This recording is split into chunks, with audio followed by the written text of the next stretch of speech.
ಎಲ್ರಿಗೂ ನಮಸ್ಕಾರ. ಸ್ಫೂರ್ತಿ ಮಾತುಗಳಿಗೆ ಸ್ವಾಗತ. ಹಾಯ್ ಅಬ್ಬಿ, ಹಾಯ್ ಅಕ್ಷು. ಈಗ ನಮ್ಮ ಹಿಂದ್ಗಡೆ ಇರೋ ಪ್ರಾಣಿ ಯಾವ್ದು ಹೇಳು ನೋಡೋಣ.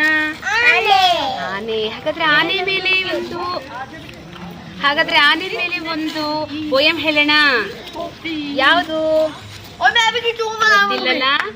ಎಲ್ಲರಿಗೂ ಜನಪ್ರಿಯವಾಗಿರುವಂತಹ ಆನೆ ಬಂತಂದಾನೆ ಹೇಳ್ತಿದೀವಿ ಇವತ್ತು. ಶುರು ಮಾಡೋಣ. ಆನೆ ಬಂತೊಂದಾನೆ, ಯಾವ ಊರಾನೆ? ಮೈಸೂರಾನೆ. ಇಲ್ಲಿಗೆ ಯಾಕೆ ಬಂತು?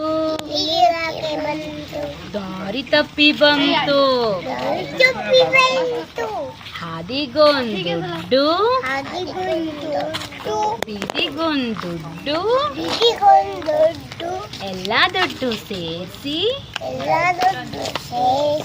ಸೇರ್ಕೊಬ್ರಿ ತಂದು ಲಟ ಲಟ ಮುರಿದು ಮಕ್ಳಿಗೆಲ್ಲ ಕೊಟ್ಟು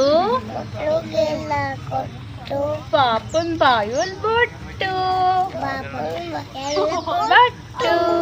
ಧನ್ಯವಾದಗಳು.